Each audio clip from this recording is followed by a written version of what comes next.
Fora da política não há salvação. Um canal e podcast para discutir política.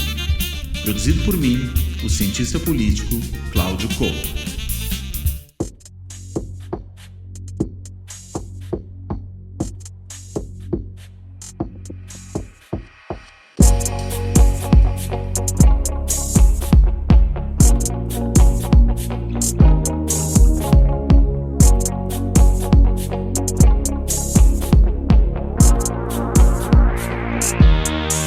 Olá, este Fora da Política Não Há Salvação é o penúltimo do ano de 2022 e, portanto, o penúltimo antes que termine o governo Bolsonaro. Os próximos agora só na segunda metade de janeiro, depois, claro, do que vai encerrar esse ano, e já sob o governo Lula. Claro que a gente imagina, porque tem gente aí querendo que o governo Bolsonaro continue, sabe-se lá por quanto tempo. E o fato é que o governo Lula, nesses últimos dias, ele está se montando, terminou o trabalho da equipe de transição, inclusive já houve aí alguns anúncios referentes a resultados desse trabalho, descoberta inclusive de números. O Geraldo Alckmin inclusive manifestou uma preocupação com o apagão de dados do governo, a destruição de números, a falta de coleta de dados, muita coisa que a gente poderia imaginar que teria acontecido durante esses 4 anos do governo Bolsonaro, mas que, claro, vão ter implicações sérias para o funcionamento do próximo governo, na medida em que ele vai começar em grande grau no escuro, sem saber exatamente onde é que está pisando, vai ter que descobrir muitas dessas coisas na medida em que o governo avança. E isso, claro, é preocupante, é mais uma anomalia desses 4 anos de bolsonarismo e mais uma anomalia que se expressa também nesse processo de transição, com o presidente, ainda que muitas vezes pelo seu silêncio e por falas ambíguas, insuflando os seus a questionarem o resultado da eleição, insuflando inclusive o seu próprio partido a questionar o resultado da eleição. O partido já levou uma invertida no TSE, uma multa imensa, uma multa de quase 23 milhões de reais, que vão ser subtraídos ali dos recursos do partido, e, portanto, o fundo partidário ele está bloqueado por conta disso, mas, enfim, o presidente também insufla os seus nas ruas. Nós vimos nessa semana, no dia da diplomação do Lula, na segunda-feira, que passou um quebra-quebra acontecendo em Brasília, ônibus sendo incendiados, inclusive as pessoas ateando fogo nos ônibus, com gente dentro, com motorista dentro, tentando derrubar o ônibus de cima de um viaduto, depois tacou fogo no ônibus, destruindo automóveis, atacando a polícia, querendo invadir a sede da Polícia Federal. Ou seja, atos de vandalismo, se não, de terrorismo doméstico. Acho que isso também pode ser entendido aí, claro, tudo isso no mínimo, com o beneplácito do governo federal, mas eu diria mais do que o beneplácito, com o estímulo presidencial, tendo em vista não só o silêncio de Bolsonaro, mas, como já falei, as declarações ambíguas que ele vem dizendo. O fato é que o novo governo que começa acabou fazendo muito menos anúncios de ministros do que a gente poderia imaginar. Houve um anúncio inicial de 5 ministros aí em cargos importantes, ministro da Fazenda, chefe da Casa Civil, ministro da Defesa, algo particularmente delicado por conta dessa situação de um governo militar, que é do qual a gente está saindo, um governo que foi militarizado de maneira inaudita em tempos de democracia, quem sabe até pelo número de militares de cargos civis, eu arriscaria dizer, sequer durante o período da ditadura militar a gente teve tanto militar em cargo de confiança no governo, espalhado ali espalhado pela esplanada, espalhado pelos mais variados órgãos do governo federal. Então, ter que desmilitarizar o Ministério da Defesa era uma coisa realmente delicada.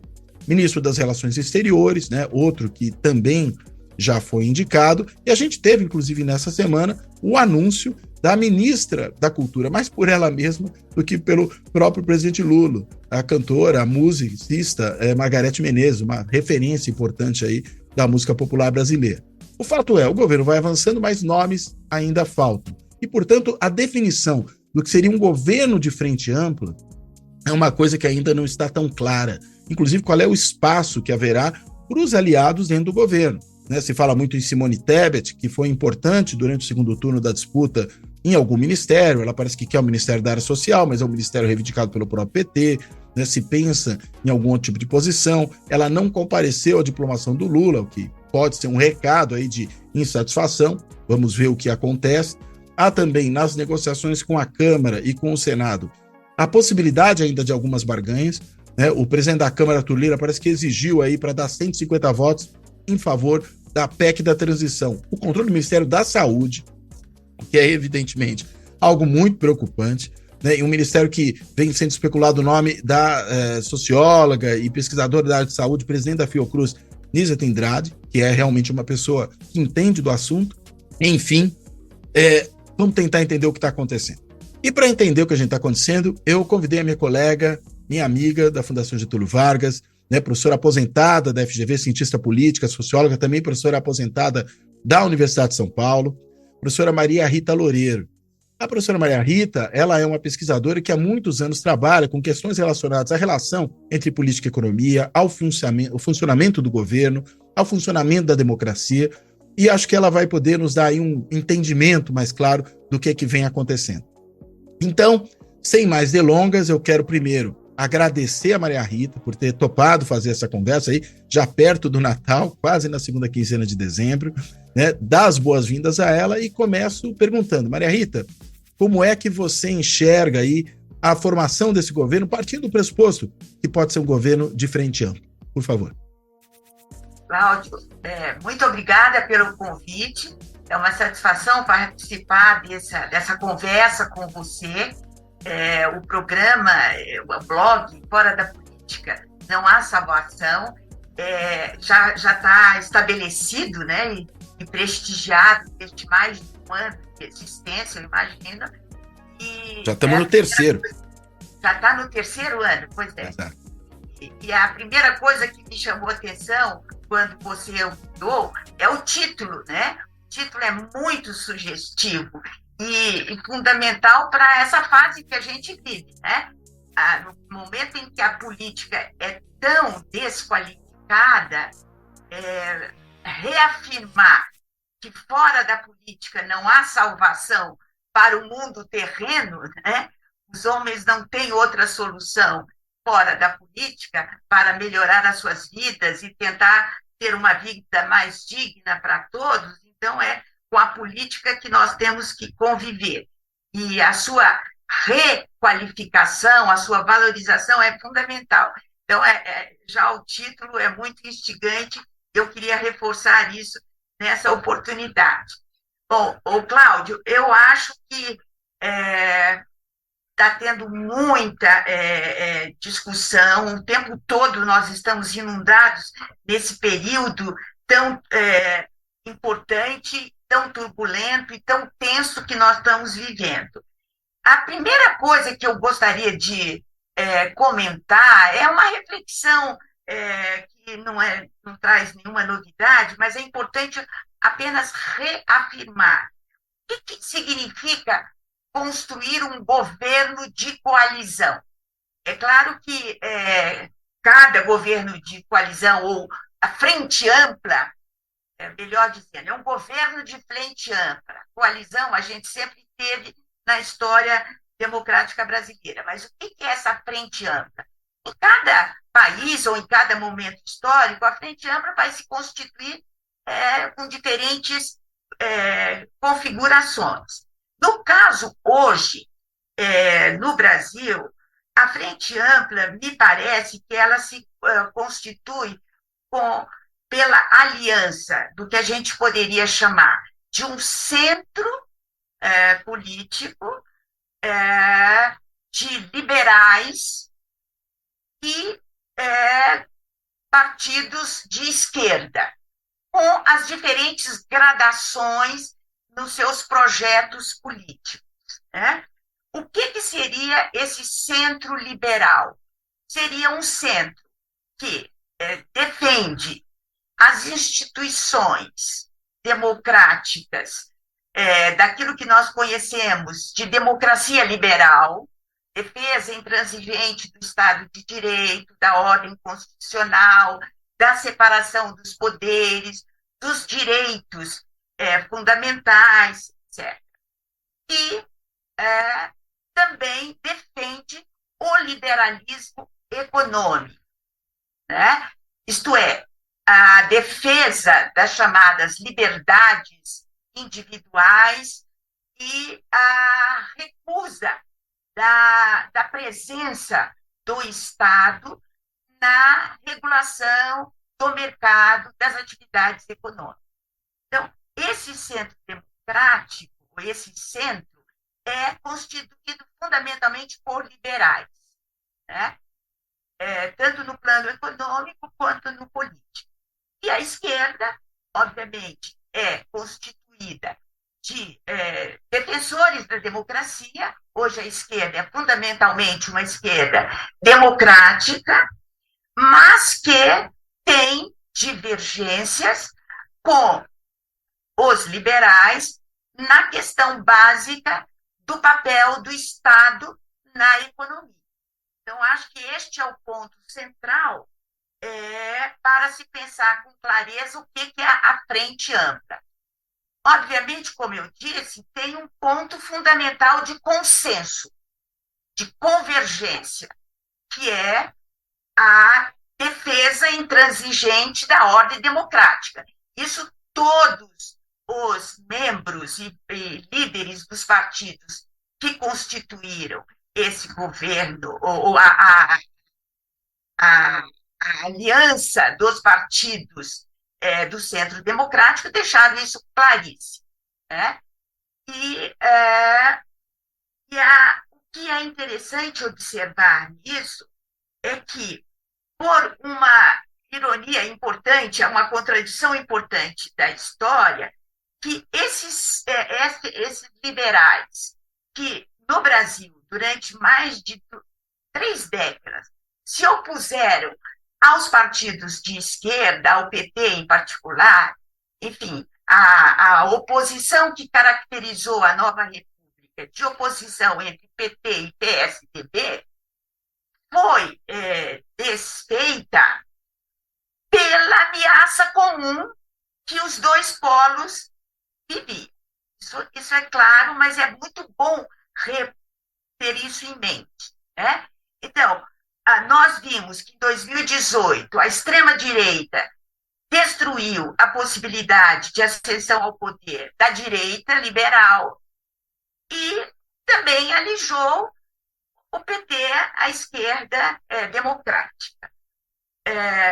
E 2022 foi a configuração dessa retomada de um centro democrático constituído pelos liberais e pela esquerda desenvolvimentista, que sabe que também fora da política não há salvação, mas também fora do Estado não há salvação. Nós dois partilhamos da nossa admiração pelo filósofo político Thomas Hobbes, que já colocou isso como algo fundamental na passagem do mundo pré-iluminista para o mundo iluminista, que fora de soluções racionais difíceis de serem construídas, mas que se consolidaram nessa grande invenção humana. Eu sempre digo isso, uma grande invenção humana, não é só os aviões, os helicópteros e etc., mas a tecnologia toda, mas a grande invenção do homem moderno é isso que nós chamamos Estado. Fora do Estado não há salvação. Para a grande maioria da humanidade, aquela que precisa de um poder forte, mas regulado por regras racionais e consolidadas num aparato legal.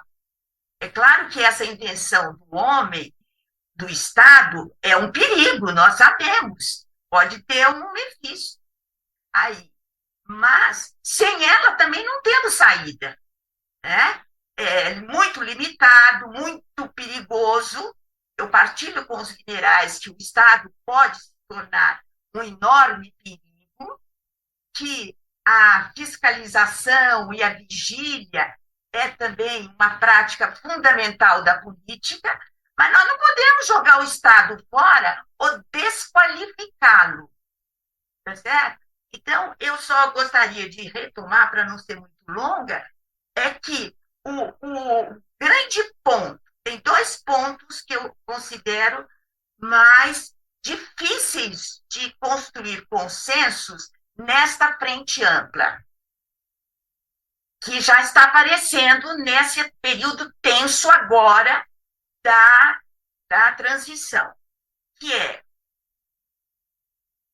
marcar que o governo é frente ampla, isto é, tem um centro liberal, mas também tem um centro desenvolvimentista e que sabe que o Estado é fundamental para alcançarmos uma sociedade justa e menos desigual, né? Portanto, é importante, sim, que haja um Estado forte na sua capacidade de induzir o crescimento econômico, planejar direções. O grande problema desse governo que está saindo é que ele só destruiu, não tinha projeto de construção nenhum. Então, é fundamental quem faça que haja um aparato coletivo de homens, mulheres, né, quando eu estou falando de pessoas humanas, que sejam capazes de ter um projeto de nação, planejar, arrecadar recursos, obviamente, nós estamos na crise orçamentária, etc., para dar direção a essa sociedade. E tem um outro ponto. Então, portanto, aí a divergência vai estar aí. Vai ter um Estado planejador, indutor, com bancos públicos, com Ministério de Planejamento, gestão, orçamento, ou vamos deixar ao mercado a ação organizativa e racionalizante da sociedade. Não é, isso aí é um ponto central de divergência, e o outro ponto que não apareceu ainda, mas certamente vai aparecer, especialmente por conta da mídia, é a outra perna do desenvolvimento do que eu chamaria de uma cultura democrática no país, que deve aparecer não só em escolas, né? A escola não pode ser apenas formadora de capital humano, essa frase aí. As escolas têm que ser formadoras de novos valores e práticas democráticas. Daí toda aquela outra política que os governos do PT tentaram desenvolver de uma forma muito, muito, muito limitada, da chamada participação em conferências, conselhos amplificados. Bom, não sei se eu fui clara aí, mas eu acho que esse é um ponto central para a gente pensar as balizas disso que se seria um governo de frente ampla. Certamente, há pontos de consenso e muitos pontos de divergência. Então, esse já é um grande desafio para o novo governo e para os ministros. Quando você fala, Maria Rita, que já estão aparecendo aí algumas tensões nesse momento, você está pensando, por exemplo, na reação toda que houve à indicação do Aloysio Mercadante para o BNDES? É desse tipo de coisa que você está pensando? É desse tipo. Primeiro, com o Haddad, imaginem, com o Haddad. E o mercado subiu, desceu, especulou a beça, nós sabemos o quanto os especuladores ganharam dinheiro, perderam aí, dependendo das suas apostas. Depois acalmou. Felizmente, nós temos pessoas altamente qualificadas. Quer dizer, quando a gente ouve entrevista de pessoas como Haddad, Flávio Dino, Múcio, Rui Costa, etc., que foram os que foram entrevistados, a gente vê qualidades diversas nesses nomes indicados. Mas o Haddad, com a sua capacidade, calma e argumentação lógica, foi desmontando as primeiras reações, mas que voltaram novamente com o Mercadante. tá certo? E aí, já com o ruído da lei das estatais, etc. Mas isso certamente e provavelmente vai continuar. O mercado vai chiar, é o jogo deles, precisa ter muito sangue frio para enfrentá-los. Eu vi até um banqueiro que foi entrevistado e que diz o seguinte: olha, o pessoal do mercado precisa se conformar que esse é um governo de esquerda. E, consequentemente, embora seja um governo de frente ampla, né? Eu acho que tem essa ambivalência aí. Talvez muita gente estivesse esperando que ele fosse mais da frente ampla e menos da esquerda, apesar do próprio presidente da República.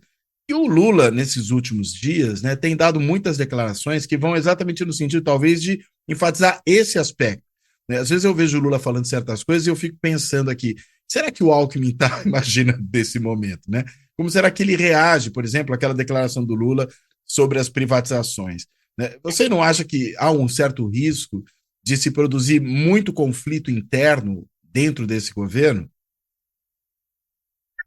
E o Frente Amplo é isso mesmo, é um governo de contradições. E aí, nessa hora, é que a liderança é fundamental, né? É a capacidade de lidar com as contradições, tentar explorar pontos de consenso. Me parece que os dois, e as entrevistas dos ministros indicados que eu assisti, me parece que o tom de todos eles é um tom. Eu depois vou falar especificamente do Múcio, que marcou uma palavra-chave. Mas Haddad, Flávio, Rui Costa, todos mostraram isso. É preciso conversar, negociar. A palavra conversa, vamos conversar, aparece o tempo todo. Quer dizer, esse é o núcleo da política não violenta, né? Dimensão, vamos dizer, democrática da política. É a conversa, é a tentativa de construir argumentos, de ouvir os argumentos, né? De ceder e de não se impor autoritariamente frente ao outro. Acho que esse ponto é fundamental. E me parece que o Lula é um líder com esse perfil. A palavra conciliador é uma marca importante. É claro que tem seus pontos paradoxais. É importante conciliar, mas até quando? Até quando? Esse é um outro ponto de tensão. Né? O Lula tem que enfrentar, sim, o mercado, lembrar que é governo de esquerda e, para o seu interior, lembrar que é um governo de esquerda de frente ampla com centro liberal. Então, eu acho que é importante marcar isso. E esse é o papel do líder. Me pareceu que todos os ministros, Haddad, Dino e Zé Múcio? Costa, Rui Costa. Múcio também, claro, eu depois vou falar particularmente do Múcio, mas eu acho que todos estão com muita clareza disso. Isso me deixou bastante esperançosa de que as tensões, os conflitos que vão, sim, ser muito fortes, porque agora nós temos não só esse conflito no interior da Frente Ampla, mas tem um conflito terrível que é com a extrema-direita, que está nos atacando o tempo todo. Né? E aí é um ponto que parece muito difícil, que vai exigir do Múcio e do sistema judiciário muita coragem. Coragem, segurança e muita base constitucional. Né? Claro, porque nós sabemos que o sistema jurídico brasileiro é um espaço a ser analisado em si, com as suas próprias contradições. Né?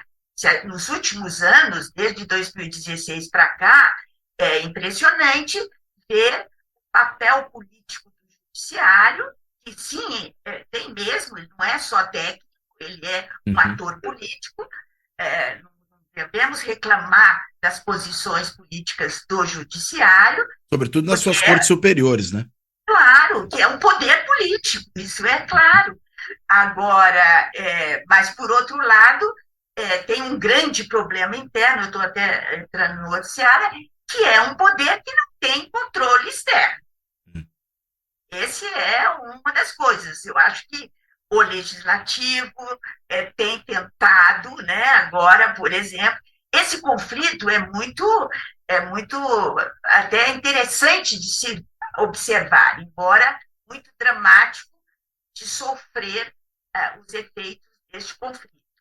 Mas eu acho que o governo vai ter que enfrentar as contradições internas da frente ampla e, ao mesmo tempo, o externo da extrema-direita, que ameaça completamente a frente ampla. Isso é um ponto importante que eu acho que na negociação tem que aparecer. A extrema-direita ameaça o centro liberal tanto quanto a esquerda democrática. Porque ameaça a democracia, né?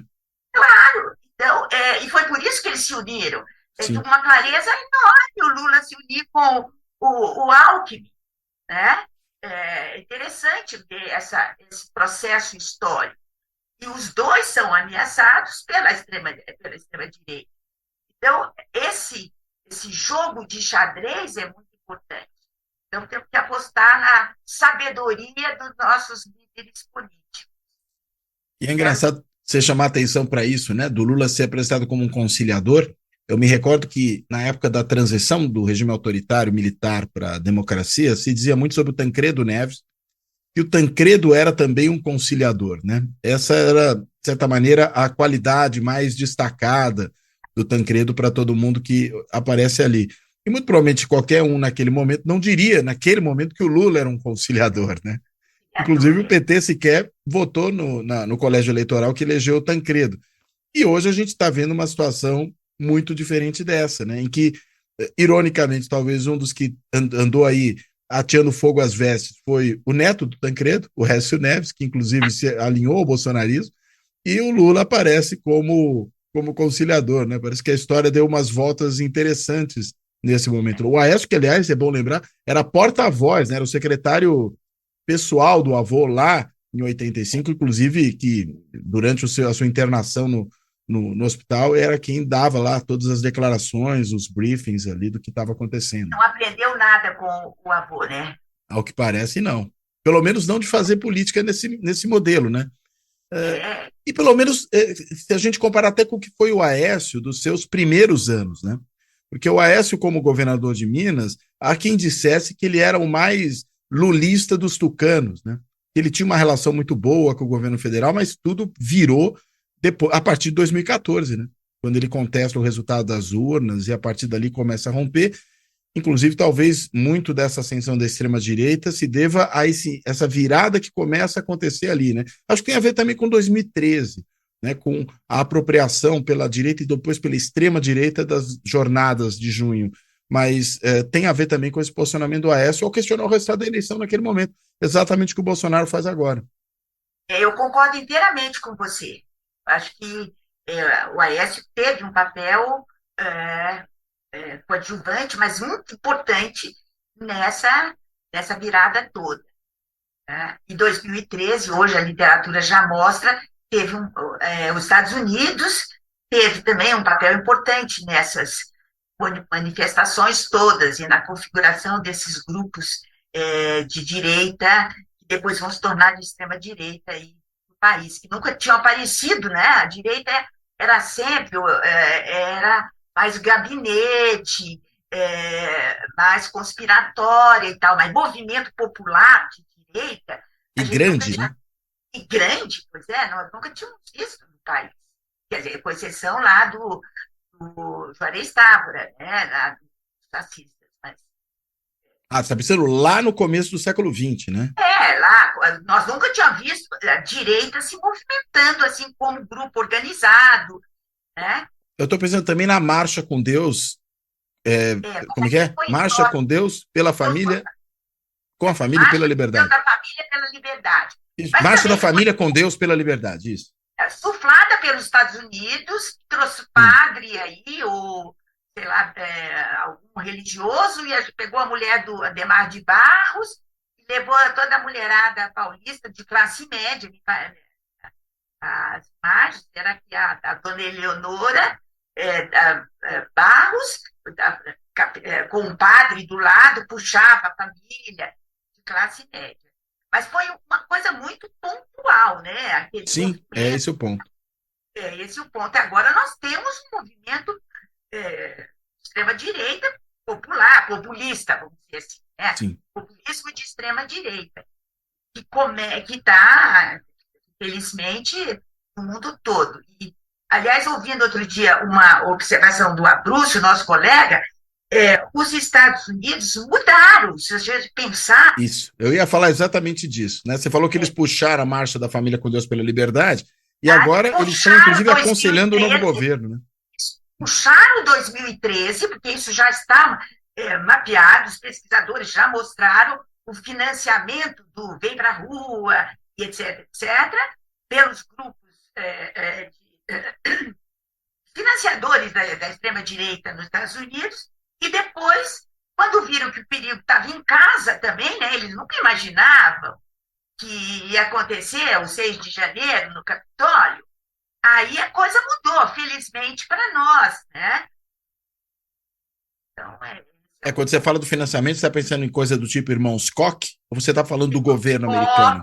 Koch, o financiamento para os institutos de direita, todos, e esse grupo que vem para a rua, etc., há vários estudos, pesquisadores, que já mostraram que 2013, seguindo a Primavera Árabe, etc., foram movimentos que foram financiados por a direita americana. Né? Então, e é claro, porque aquele movimento 2013 tem muita literatura que o analisa, mas é impressionante a mudança que ele tem de um dia para o outro. Dias, né? Dias. Ele configura, ele emerge com aquele grupo de estudantes que foram até para a televisão, Roda Viva, etc., pedindo paz e tal. De repente, ele se configura para uma coisa completamente diferente. Né? Agora, você queria falar do Múcio, né? O que você ia destacar no caso do Múcio? Múcio, é o seguinte, ele parece que é uma pessoa que tem vínculos pessoais, de amizade com o Lula, parece que até ele toca violão com o Lula e tal, Lula ouve, imagina. Mas ele é um cara que foi do PTB não do Vargas, Jango, Brizola, mas o PTB do Roberto Jefferson. E da Ivete Vargas. Criado pelo Geisel, né? O Geisel que não deu o PTB para o Brizola. E eles tiveram que criar o PDT. Bom, mas então o Múcio é um cara que ele se candidatou contra o Miguel Arraes lá no Recife, na redemocratização. Ele mesmo conta isso na entrevista dele, que ele ficou conhecido como o cara que disputou com o Miguel Arraes. Mas a palavra que ele usou, que parou muito importante, ele chama assim, pacificação. Essa é a tônica do meu trabalho, frente ao Ministério da Defesa. E ele, inclusive, ele é muito simpático como pessoa, e ele até disse que alguém falou que ele é um cara que acho que foi até o Bolsonaro, se não me engano. Ele disse assim, eu sou um cara imbrigável, eu não brigo nunca. Ele se autodefiniu como uma pessoa que não briga nunca. Então, esse perfil é talvez um perfil importante para estar à frente do Ministério da Defesa. A decisão do Lula e dele de escolherem, na regra burocrática, mais antigo de todas as armas, é também uma coisa fundamental. Eu não vou fazer guerra com esse povo agora. Mas é um grande problema. Até onde nós vamos ser só.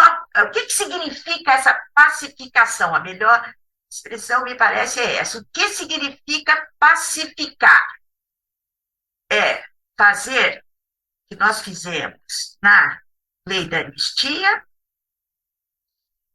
e não fizemos o que a Argentina fez com o filme, Argentina 1985 mostrou. Todos nós sabemos os impactos da anistia, que passou uma borracha em tudo que aconteceu. E como os analistas, especialmente historiadores, mostram, gerou o que nós conhecemos, Bolsonaro e tudo mais. Então, aí o ponto é muito tênue, e, de novo, eu acho que eu tenho que apelar para a liderança. Até onde a gente vai na pacificação, passando borracha, fazendo anistia, ou não? Vamos ter que enfrentar e punir quem cometeu o crime. Então, esse é um ponto. O discurso do Alexandre de Moraes foi muito claro, vamos ser punidos. O Dino falou isso também, frente aos vândalos terroristas domésticos, como você usou essa expressão boa agora. Nós temos câmeras, estamos identificando e todos serão punidos. Então, esse é um ponto importante. Agora, é o cara que está lá depredando o posto de gasolina e o ônibus, que é o autor fundamental, ele é o executor. Né? E aí nós sabemos, há várias falas dizendo que são os militares que estão atrás destes atos, que é mais terrível, como nós sabemos que eles... O GSI, né, estaria por trás. O GSI, né, o Heleno, que foi comandante de ordens do Ednardo, do chefe do Segundo Exército, destituído pelo Geisel. Como é que era o nome dele? Ednardo, esqueci o nome desse. Agora me escapou. O Frota. Do Frota. Silvio Frota. Silvio Frota, não era o Silvio Frota. Não, ele era ajudante de ordens do Frota. Ele era do Frota. Isso. Bom, enfim, é uma pessoa... Não o Alexandre Frota, que fique claro, né? Não, é o Frota. O Silvio Frota. Frota, Enfim, é um homem da ditadura militar que está atuando hoje no Brasil. Então, de redemocratização, a gente tem que pensar melhor. Democratização, nós temos atores políticos da ditadura que estão no poder e dando comandos hoje. E a questão do Exército, quer dizer, esses acampamentos na frente do Exército estão garantidos, acobertados pelos militares. Então, esse é um problema que nós estamos enfrentando hoje. A Frente Ampla enfrenta este problema. Quer dizer, os atores da ditadura militar estão atuando. Esse foi o legado do Bolsonaro. Ele trouxe os militares de novo para a cena política brasileira, já mostrou, mas agora, concretamente, com estes atos. O vandalismo são atos que mostram a presença dos militares na cena política brasileira hoje. Desta forma, né? Uma das formas de estar presente. A outra nós já vimos, mandando recado lá para os membros do Supremo Tribunal Federal que acolheram as suas ordens, lá no episódio do habeas corpus do Lula. Então, o desafio é muito grande para esse governo. É o desafio para dentro, para gerir as suas divergências internas e enfrentar este inimigo externo que está aí. Aliás, é interessante, você falou muito da questão de trazer os militares, né, de volta. Eu estou pensando aqui, quem começou pelo menos a trazê-los de volta, foi o Michel Temer, né? acho que tem pelo menos dois elementos importantes aí. Um, quando ele nomeia um militar para ser ministro da Defesa, sabendo que o Ministério da Defesa, um dos papéis dele, quando ele foi criado, era justamente submeter os militares ao poder civil, né? Acabar com os ministérios do Exército, da Marinha e da Aeronáutica e ter isso. E a outra, quando ele procede à intervenção federal no Rio de Janeiro, ele nomeia como interventor um general do Exército, né? Quer dizer, o general Braga Neto, né, que não casualmente depois se integra ao governo Bolsonaro e vira vice do Bolsonaro. Vice do Bolsonaro. Ou seja, o ovo da serpente foi, em grande medida, também implantado ali pelo Michel Temer, né? Pois é, eu fico até pensando, Cláudio, não tenho resposta, mas não é que o Michel Temer implantou, mas ele foi ele trouxe, porque, de certo, o clima já era esse. Ah, sim, sem dúvida. Não foi ele o autor desse ato, ele foi o executor. Mas ele cedeu, né?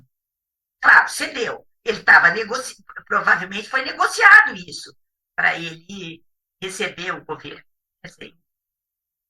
Não foi uma escolha pura e simples, né? Uma preferência. Não, é isso que eu estou querendo dizer. É isso que eu estou querendo dizer, porque tem atores, como eu estou dizendo assim, quando eu peço líderes, líderes que têm que tomar essa decisão difícil em alguns momentos. E que importa. Essas decisões importam.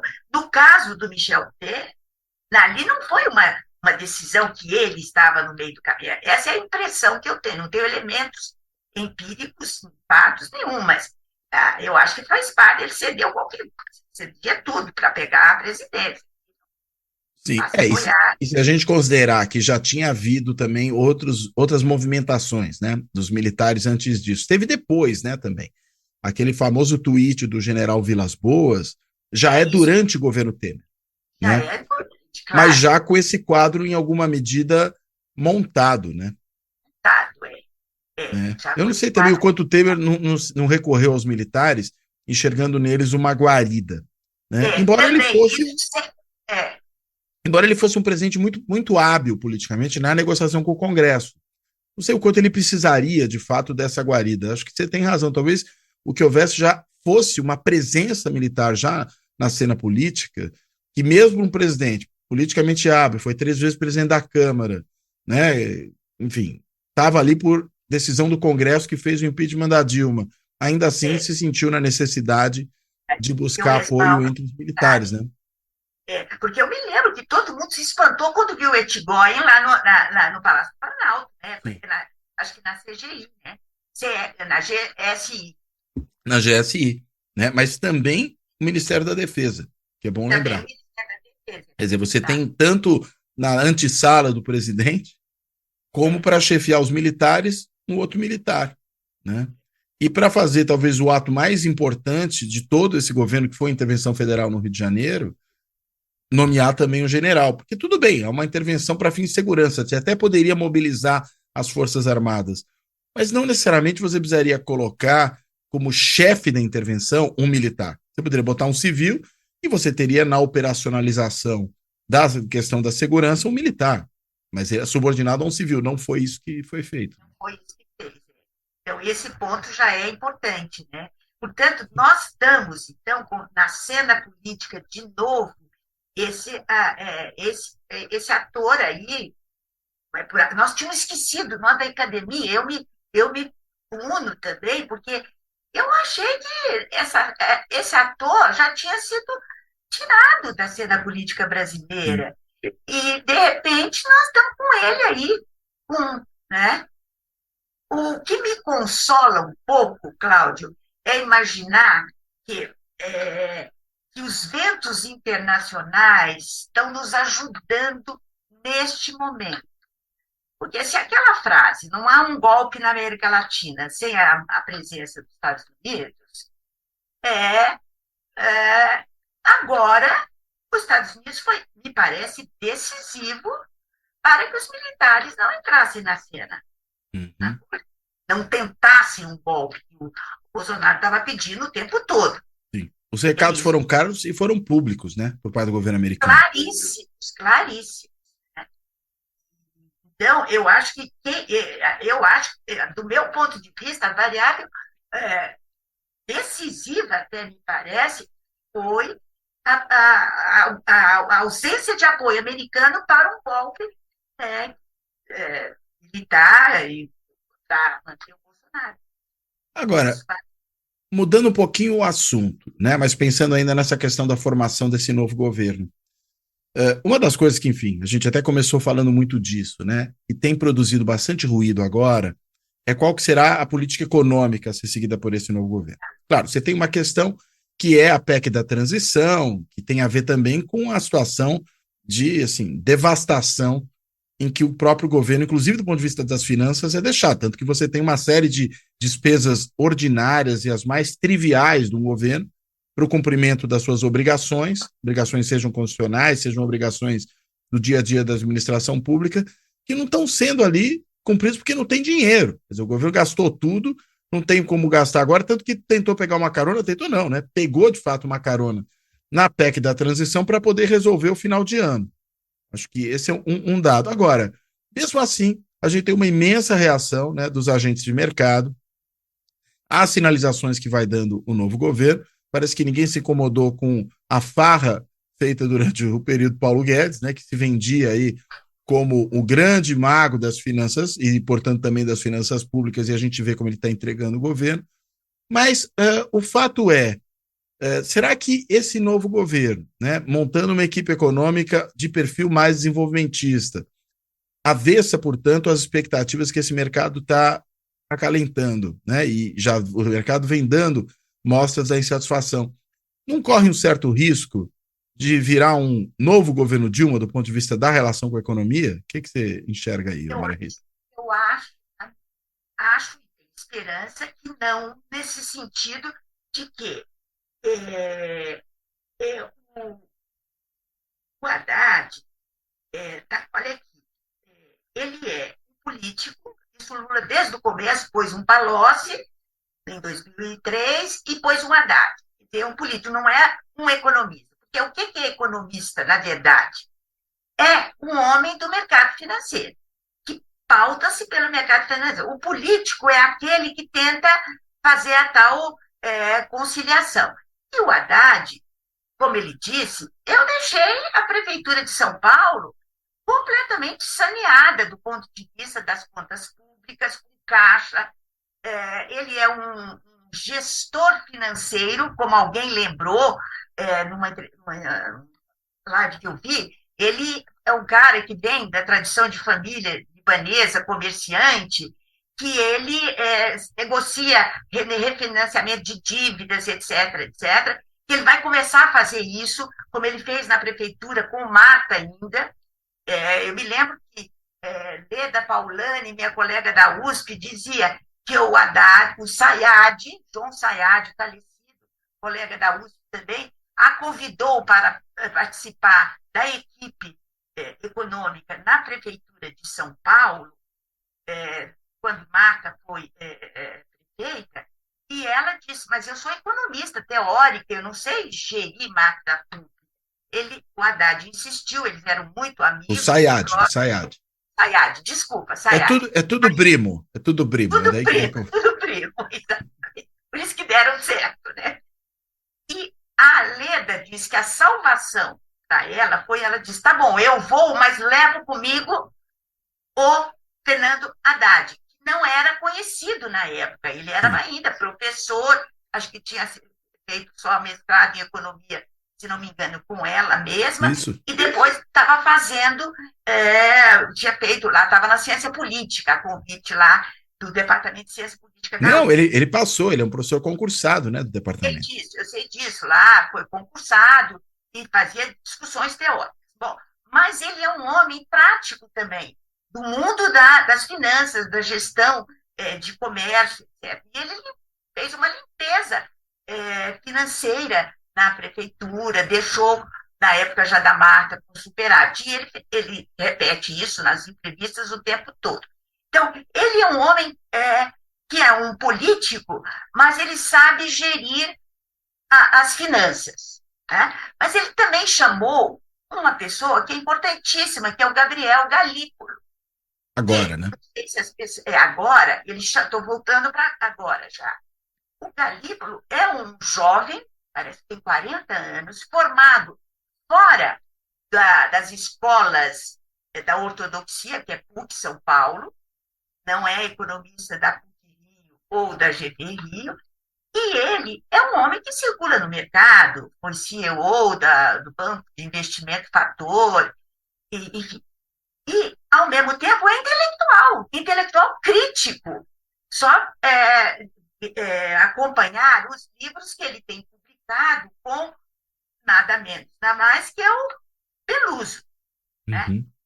E os títulos dos livros, eu estive olhando recentemente, eu tenho um título muito interessante que se chama, não sei se você conhece, Manda Quem Pode, Obedece Quem Tem Prejuízo. Eles estão fazendo uma enorme crítica ao mundo dominado pelas finanças, né? Pela banca. Né? Chama Bazuca, né? A turma da Bazuca. Um outro livro que eles publicaram mais recentemente se chama A Escassez da Abundância. Então, quem é o Gabriel Galípolo? É um homem que conhece a lógica do mercado, mas me parece que não vai fazer uma política econômica do mercado. Ele pode conversar com o mercado, né? Trabalhar com o mercado, esse é um verbo que é usado muito, mas vai fazer uma política de responsabilidade fiscal com responsabilidade social. Essa é a chave. Agora, o que é interessante é que eles estão preocupados não só em cortar gastos, mas produzir receitas, gerar receitas. E isso está sinalizado. Então, a primeira coisa que o Haddad falou, vamos tentar fazer uma reforma tributária. Aí trouxe o API. O API, como alguém disse, ele trabalhou em governos mais à esquerda, Manteiga e etc., mas hoje ele está mais próximo ao mundo do mercado financeiro. A reforma do API, eu não conheço, ele teve, acho que foi até você que o trouxe para a GV. Para dar aula no mestrado profissional. Não, e também para o debate, eu trouxe para as duas coisas. Eu assisti o debate do API, e a reforma que ele propôs, que depois foi encampada pelo Baleia Rossi, infelizmente não foi votada, é boa, porque simplifica, desonera não de impostos, mas a carga tributária é muito complexa, muito complicada. Enfim, não é uma reforma de justiça social, claramente. Não é uma reforma que vai colocar o rico, que tem a renda, pagando mais e o pobre pagando menos. Mas, de uma certa forma, é uma reforma importante, necessária, e que talvez possa trazer mais receitas para os cofres públicos. Então, eu acho que essa equipe econômica vai apostar não só em não gastar demais, não ser gastadora, não fazer isenções, desonerações fiscais adoidadas. E foi o que aconteceu no governo Dilma, né? E foi o que aconteceu. Infelizmente, o projeto era muito bom, desonerar para não gerar desemprego, o pacto social-democrata é esse, vamos gerar emprego. Mas tinha que combinar com os russos, e esses simplesmente deram cano. Mas voltando aqui, eu acho que eles estão tentando fazer um avanço no crescimento econômico. Então, vão mexer com o outro lado da equação. Não é só cortar, cortar, cortar, que é uma estupidez. O teto de gasto é a coisa mais antidemocrática que se possa imaginar. Congelar gastos por 20 anos constitucionalmente, quer dizer, é um absurdo. Tanto que não só absurdo não, antidemocrático, como inexequível, nunca foi adotado. Então, era a famosa fake news já ali. Agora, eu acho que é importante ter uma âncora fiscal, felizmente nós temos que mostrar credibilidade para os financiadores do Estado, o Estado faz, compra o tempo todo, faz endividamento, tem que ter credibilidade, vou pagar, etc., não vou dar calote, mas é importante também aumentar as receitas. E aí a aposta em desenvolvimento, em crescimento econômico é importante. Eles estão com clareza, Cláudio, clareza de reindustrializar, inovações tecnológicas, inclusive na área ambiental, a energia limpa, é um espaço de investimento enorme, dá para crescer. Quer dizer, esse projeto positivo de crescimento econômico, aí conciliando o tema ambiental com o crescimento econômico, eles não precisam ser antagônicos, eles podem ser parceiros, né? Então, eu acho que isso é importante. E eles estão, o Lula colocou isso em um dos discursos, né? Quer dizer, a pauta de, vamos, acabar com a extrema miséria. É uma vergonha esse país ter o povo na rua como está hoje. Eu tenho vergonha, me sinto mal, não sou indignada, mas o sentimento de um mal-estar terrível ver esses concidadãos nesse estado. Então, parece que até o mercado, alguém falou, não, nós também estamos de acordo, temos que dar migalhas, não é possível tirar tanto, né? Estamos de acordo, mas não posso dizer demais não, vamos manter o nosso aqui. Então, esse papel, um líder como Lula, um líder social-democrata como Lula, é capaz de fazer essa conciliação. Aliás, foi a aposta vitoriosa durante 30 anos da social-democracia europeia. Né? Vamos tirar um pouco dos miliardários, bilionários, vamos tirar um pouco, né? Demais, é uma excrescência. Aliás, todos os privilegiados falam, não, privilégio sim, mas os exorbitantes não. Um pouquinho de privilégio só. Privilégio não, que eles não chamam, obviamente, eu que estou chamando de privilégio, eles chamam de benefícios legítimos, etc. Meritocracia. Meritocracia, só conversar com o pessoal do judiciário. É que tem a meritocracia e tem a meritocracia hereditária também, né? Hereditária, claro. Até no futebol, estava vendo o filho do Tite lá, Isso. já lá para acompanhar o neto também. Eu falei, nossa, o nepotismo hereditário já está aí também. E vai engraçando, né? Vai se espalhando esse negócio, né? Agora, ainda não foi indicada uma boa parte, né, dessa equipe econômica, né? Ainda faltam não só membros do próprio Ministério da Fazenda, o próprio Haddad já foi enfático quanto a isso, me avaliem quando eu indicar toda a equipe, não vão avaliando aí aos poucos, né? Acho que o nome do API é um nome que evidentemente provocou menos preocupação nesses agentes de mercado, né? O nome do Galípolo, né? Sobretudo depois que ficou claro que ele trabalha com o Beluso, acho que deixou muita gente em pânico, né? Apesar de ser um operador do mercado financeiro, né? É só de falar do Beluso para o pessoal que o pessoal realmente apavora. Então, acho que desse ponto de vista a coisa foi muito complicada, mas tem ainda também o Ministério do Planejamento, né? Que precisa ser montado, né? E tem quem reclame, que fala, cadê o dedo do Alckmin, né, na formação desse governo? Parece que ainda, pelo menos nessa área econômica, aparentemente não tem nada, né, de dedo do Alckmin. A outra incógnita é a questão da Tebet, desenvolvimento social, Bolsa Família, né?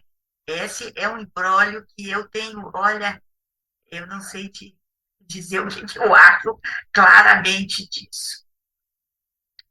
Porque a Tebet acabou virando um pouco a cara, né, do que seria a Frente Ampla, né?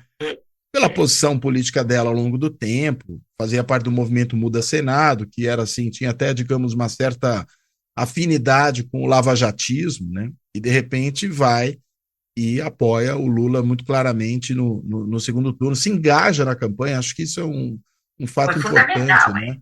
Ela não ficou assim, simplesmente no apoio formal, né? ela se engajou na campanha, acho que isso, inclusive, para ela foi positivo, ela sai muito maior do que entrou. Eu já tinha, acho que, saído maior do primeiro turno, mas entendo que essa participação muito ativa na campanha do segundo turno reforçou esse crescimento. Seria algo, no mínimo, estranho, né? Que no fim disso tudo, a Tebet não estivesse no governo. Agora, se ela está sendo muito, digamos, intransigente, no sentido de exigir aquele ministério, isso torna tudo mais complicado, né? Isso é realmente uma dificuldade. Aí vamos esperar para ver o que vai acontecer, né? Em relação ao fato de dizer que esse ministério dá muita base eleitoral, eu não sei. Você vê que os ministros anteriores não tinham grande visibilidade, né? Patrus Ananias, por exemplo. Patrus Ananias, depois Tereza Campelo, são bons, a Tereza sempre foi marcada como uma técnica muito competente, trouxe um pessoal técnico que deu muita eficiência lá para as políticas em geral do Ministério, né? Mas não é uma figura com veleidades eleitorais, né? Agora, como é que você vê, né, a ausência da Tebet como em relação ao que ela poderia talvez proporcionar de entrada nas regiões, de entrada desse governo, né, nas regiões onde ele sofre mais resistência? Eu estou pensando basicamente aqui no Centro-Oeste, né? Você está falando de uma senadora por Goiás, por Mato Grosso do Sul. Mato Grosso do Sul. Não, Goiás, Mato Grosso do Sul. É que eu pensei em Goiás de você, que é de Goiás. Né? Mas Mato Grosso do Sul, né? Enfim, foi vice-governadora do estado, o pai foi governador do estado, foi também senador. Ela própria, durante a campanha, me lembro bem que num dos debates ela se refere a ela própria dizendo nós do agronegócio, ou seja, tanto que o nome dela era imaginado inicialmente para o Ministério da Agricultura, né? E ela não quer de jeito nenhum, eu não sei por quê. Talvez justamente porque seja óbvio demais, né? Aí, vamos dizer, aí ela já tem uma certa base, embora acho que ela poderia ter um papel importante, né? Mas eu acho que ela não é consensual no agronegócio. Isso não deve ser. Não é, e ela não representa, talvez, o segmento majoritário e dominante. Tá certo? Então, essa é a impressão que eu tenho, mas é só mais ou menos intuitivo. Não sei se é essa a questão. Ela não quer de jeito nenhum a agricultura, e ela, nas entrevistas, ela reprisava muito. Eu sou do agronegócio que não depreda o meio ambiente, etc. Não desmata, né? Que não desmata, que não apoia grileiros, etc. Então, ela falava isso muito. Sim, verdade. Esses devem ser punidos, eles não são agricultores, eles são criminosos, etc, etc. Mas também para um governo desse não dá para trazer alguém com esse perfil, né? Seria o fim da picada, né? O fim da picada, mas eu não sei se isso, porque ela não quer, nós estamos elucubrando porque ela se recusa à agricultura, entendeu? É nesse sentido que eu acho que, enfim, é uma mera hipótese. Mas você acha que tem como esse governo recuperar um pouco de terreno nessa região do país, nesse cinturão do agronegócio? Não sei. Talvez o Lula fazia muita negociação. Você vê, o Rodrigues, como é que foi o ministro da Agricultura do primeiro governo Lula? O Roberto Rodrigues. Roberto Rodrigues. Ele tem muita ligação com o Biagi, não é?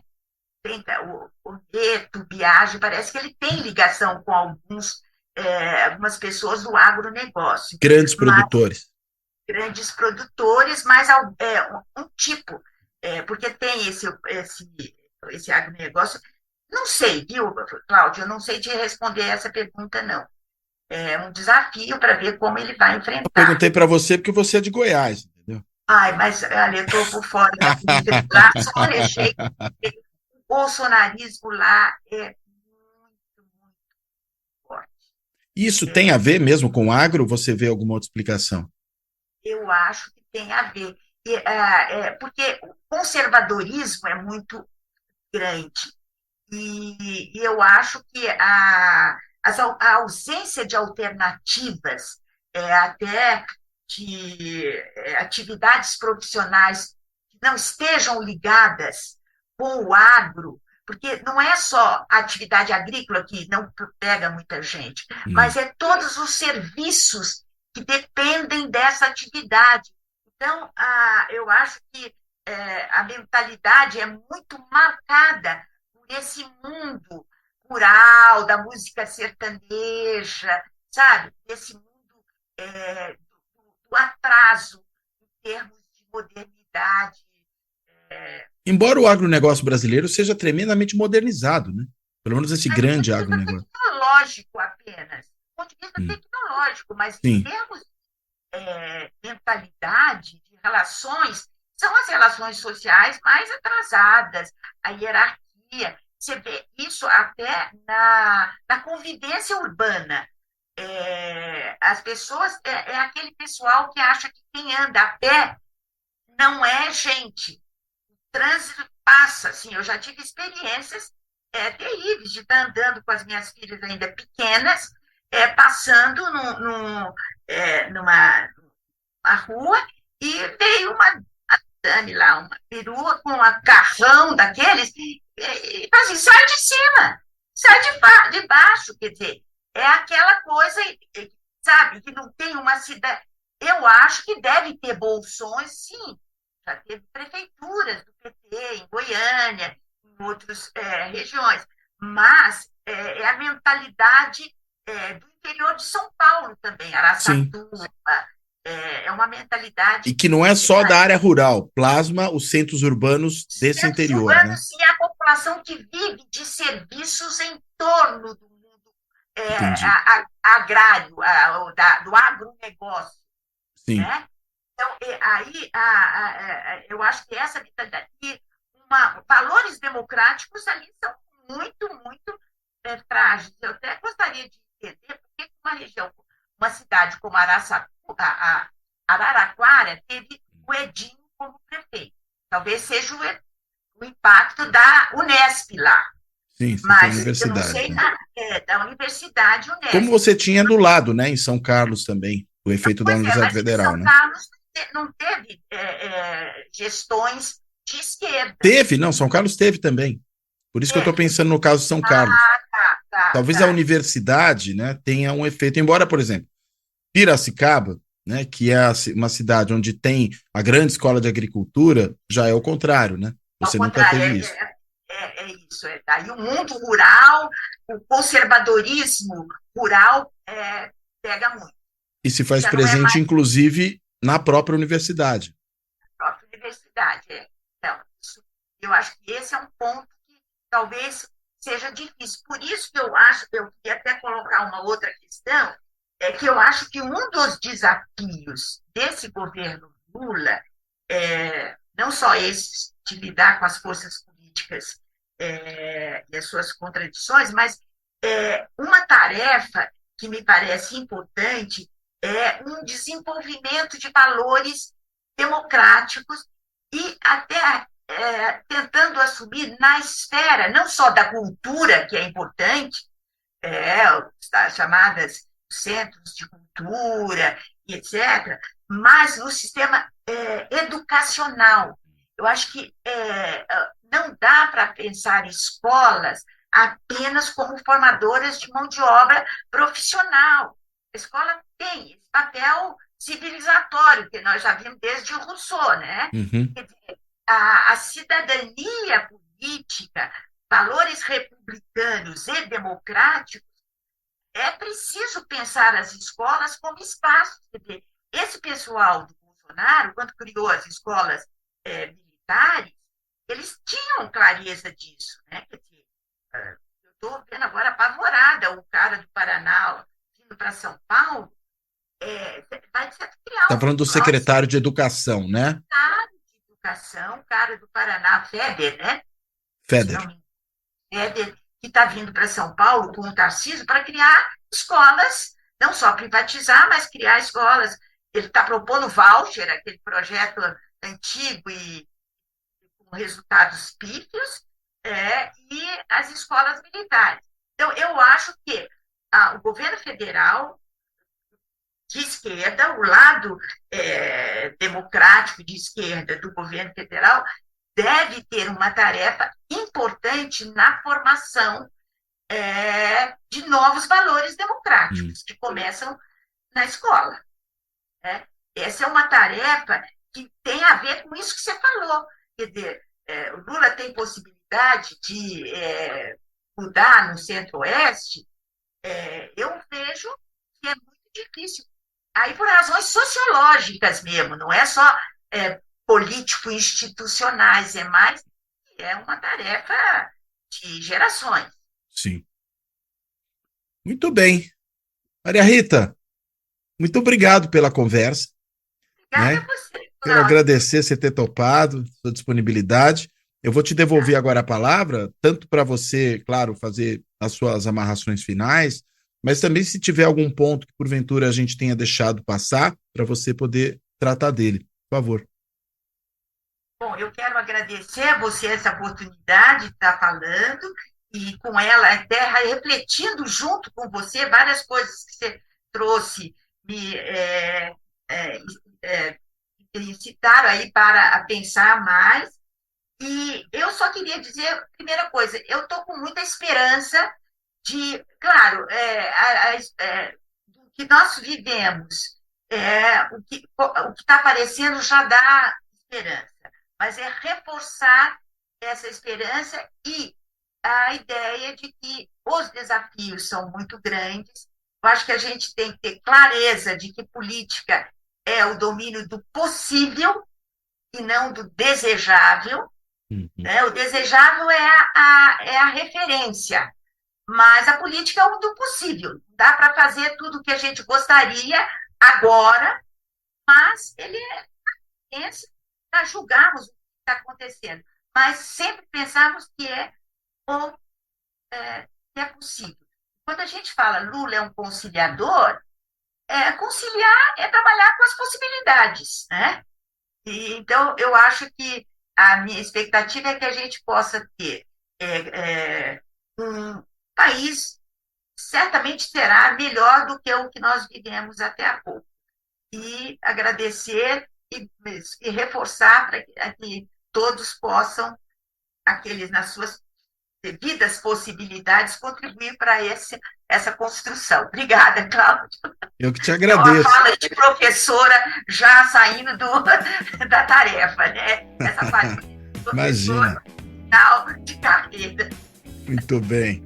Maria Rita, brigadíssimo de novo por ter topado a conversa. Foi um prazer, foi muito legal. Bem, e aí, além de eu, claro, agradecer a Maria Rita, eu quero, como sempre faço aqui, agradecer a todas as pessoas que têm acompanhado o trabalho no canal do YouTube, têm acompanhado também nos podcasts, eu digo nos podcasts porque está aí em mais de 20 plataformas diferentes de agregadores de podcast, e claro, reforçar ainda mais o agradecimento a todas e a todos que têm ajudado o canal por meio dos diversos instrumentos que estão disponíveis para isso, né? Pode ser lá aquela contribuição pontual no botãozinho Valeu Demais, que está disponível no YouTube, pode ser também se tornando membro do clube dos canais do YouTube, pode ser ainda, né, para quem preferir, fazendo uma assinatura simbólica no site do benfeitoria.com, que é um site de financiamento coletivo, ou ainda até para os mais práticos, digamos assim, fazendo uma transferência via Pix. Tem gente que tem feito transferência via Pix para o canal para apoiar o projeto. E aí eu deixo aqui registrada a chave Pix do canal, que é também o e-mail para contato, para quem quiser, porventura, entrar aqui em contato comigo e, enfim, mandar sugestões, críticas, o que quiser, né, por meio desse e-mail. Então, a chave Pix do canal, e-mail para contato é contato@fora da política não há salvação.info. Repetindo, contato@fora da política não há salvação.info. Então, bem, de tudo isso, eu termino e a gente ainda tem um programa esse ano. E me despeço. Até a próxima.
Fora da política não há salvação.